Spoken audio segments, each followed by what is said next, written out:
1st century. March 15th, 44 BC. Julius Caesar, the most powerful man in Rome, was stabbed 23 times by his own senators, led by Marcus Brutus, a man Caesar considered a son. The assassination happened in the Senate itself. Rome's protector was murdered by those sworn to serve him. Event 1. Brutus and the Ides of March. Over 60 senators participated in the conspiracy. They called themselves liberators. Caesar's last words weren't "et tu, Brute." He said nothing. He covered his face with his toga and died at the foot of Pompey's statue. The irony was brutal. The immediate aftermath was chaos. Rome erupted into civil war. Mark Antony seized power. The conspirators fled the city within weeks. Brutus and Cassius were dead within 2 years. The republic they claimed to save, destroyed forever. Caesar's adopted son, Octavian, became Augustus, Rome's first emperor. The betrayal didn't save the republic, it killed it. The Senate that murdered Caesar lost all its power. Rome would never be a republic again. Event 2. 5th century. Stilicho's execution. 5th century. August 22, 408 AD. Stilicho, the supreme commander who saved Rome from barbarian invasions for 13 years, was executed on false treason charges. Emperor Honorius, the man Stilicho had protected since childhood, ordered his death. Stilicho had defeated the Visigoths, the Vandals, and stopped Alaric multiple times. He was half Vandal himself, but had dedicated his life to Rome. Court conspirators convinced the weak Emperor Honorius that Stilicho wanted the throne. It was a lie. Stilicho surrendered without resistance and was beheaded in Ravenna.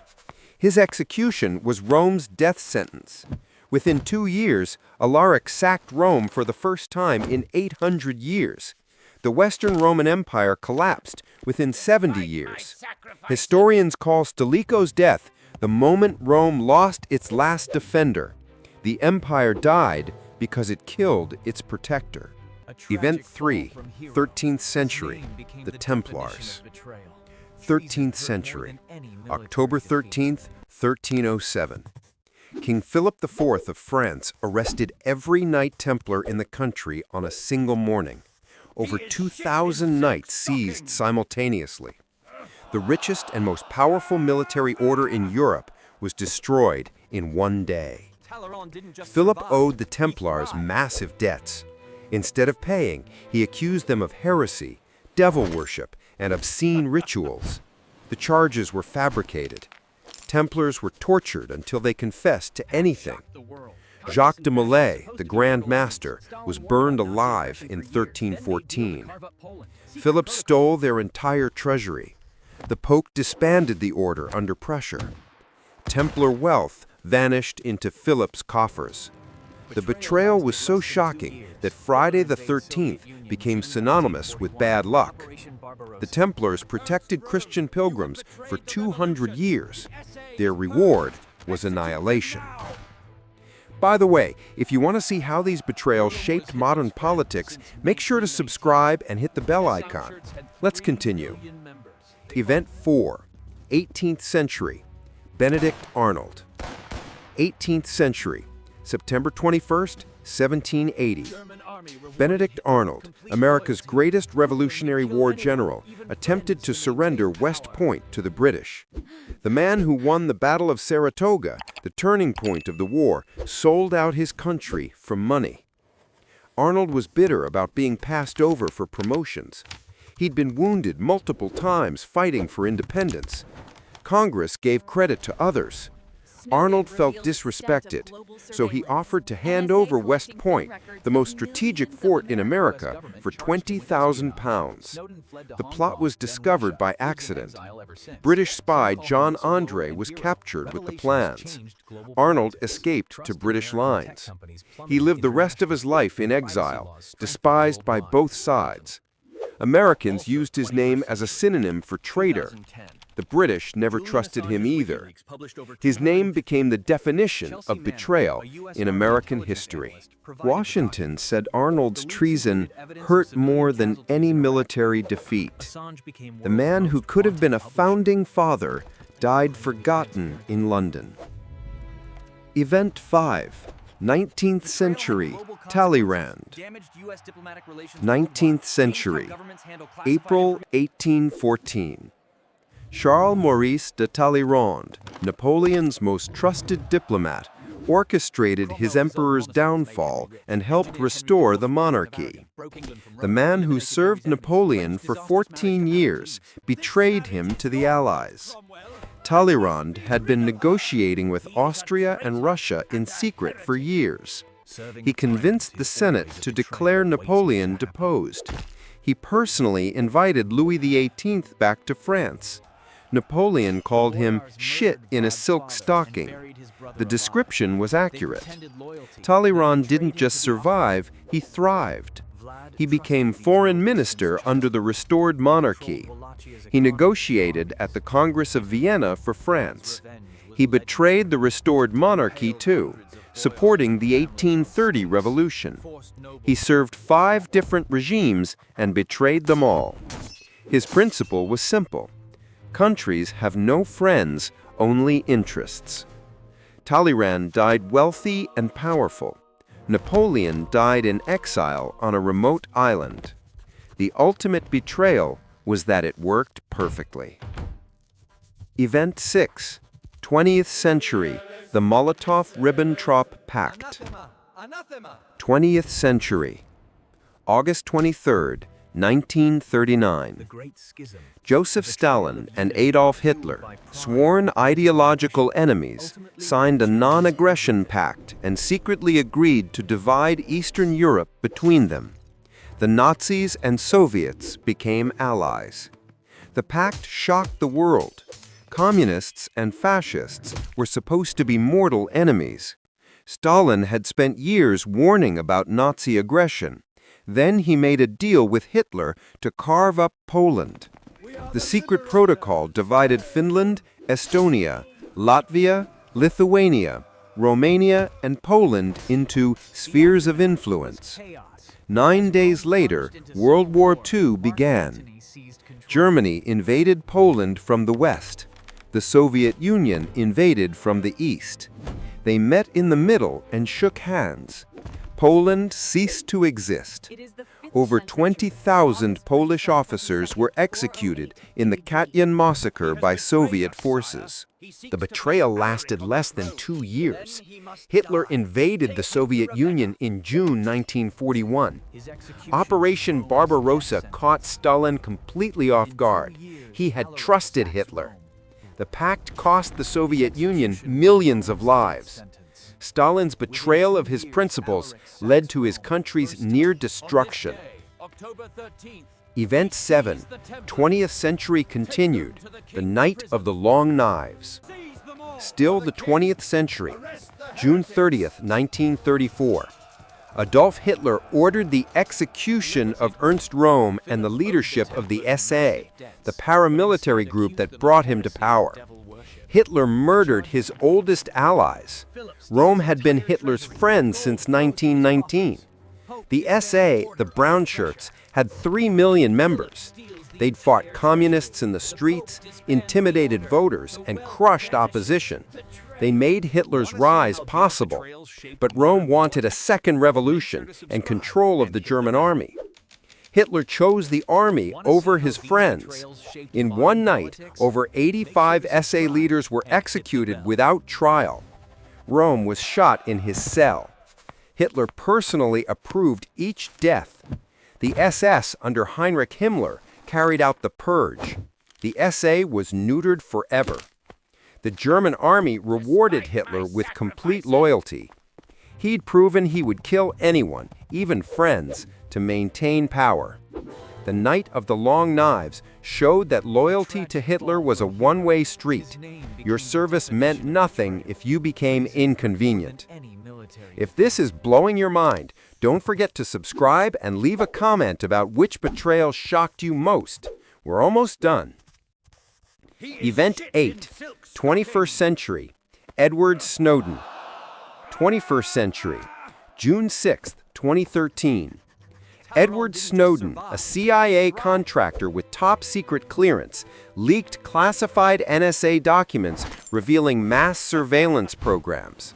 He exposed that the U.S. government was spying on its own citizens. Snowden revealed the extent of global surveillance. The NSA was collecting phone records of millions of Americans. PRISM allowed access to data from Google, Facebook, Apple, and Microsoft. The Five Eyes Alliance was monitoring internet traffic worldwide. Snowden released over 1.7 million classified documents. The U.S. government charged him with espionage. Snowden fled to Hong Kong, then Russia. He's lived in exile ever since. Some call him a whistleblower and hero. Others call him a traitor who damaged national security. The debate continues. The revelations changed global politics. Trust in American tech companies plummeted internationally. Privacy laws were strengthened worldwide. The NSA was forced to end some programs. Snowden's betrayal of his employer, whether justified or not, revealed secrets the U.S. government never wanted exposed. He remains in Russia, unable to return home. Event 10, 16th century, Thomas Cromwell. Let's go back, 16th century, July 28, 1540. Thomas Cromwell, King Henry VIII's most powerful advisor and the architect of the English Reformation, was executed on charges of treason. The man who had served Henry for a decade was beheaded without trial. Cromwell had dissolved the monasteries and made Henry rich. He'd engineered Henry's divorce from Catherine of Aragon. He'd broken England from Rome. He'd eliminated Henry's enemies. He was the second most powerful man in England. Then he arranged Henry's disastrous marriage to Anne of Cleves. Henry blamed Cromwell for the ugly queen. The king wanted out of the marriage. Conservative nobles saw their chance to destroy Cromwell. They convinced Henry that Cromwell was a heretic and traitor. Henry, who'd trusted Cromwell with everything, signed his death warrant. Cromwell was arrested during a Privy Council meeting. He was stripped of his honors and executed within a month. No trial, no defense. Henry later admitted he'd been manipulated and regretted the execution, but Cromwell was already dead. Serving a tyrant is always a betrayal waiting to happen. Event 11, 15th century, Vlad Dracula's nobles. 15th century, 1462. The boyars, Romanian nobles, who had murdered Vlad the Impaler's father and buried his brother alive, pretended loyalty for years. Then they betrayed Vlad to the Ottoman Empire during a crucial military campaign. Vlad had trusted these nobles since childhood. They controlled Walachia's economy and armies. In 1462, during a night attack against the Ottomans, the boyars withdrew their support. They sabotaged supply lines. They fed information to the Ottoman Sultan. Vlad's campaign collapsed. Vlad's revenge was legendary. He impaled hundreds of boyars and their families. He forced nobles to build his castle at Ponari, working them to death. He invited noble families to an Easter feast, then arrested everyone and executed them. His brutality became the stuff of legends. The betrayal turned Vlad into the monster of history. The boyars created the Impaler. Their treachery transformed a prince into a legend of cruelty. Vlad eventually fell from power, partly because of continued noble conspiracies. He was assassinated in 1476, likely by his own men. Sometimes betrayal creates monsters. Event 12, 11th century, the Great Schism. One more, 11th century, July 16, 1054. Cardinal Humbert, representing Pope Leo IX, excommunicated Patriarch Michael Cerulliarus of Constantinople. Cerulliarus excommunicated the Pope in return. Christianity split into Catholic and Orthodox forever. The schism was the ultimate political betrayal of faith. East and West had been drifting apart for centuries. Disputes over theology, authority, and politics accumulated.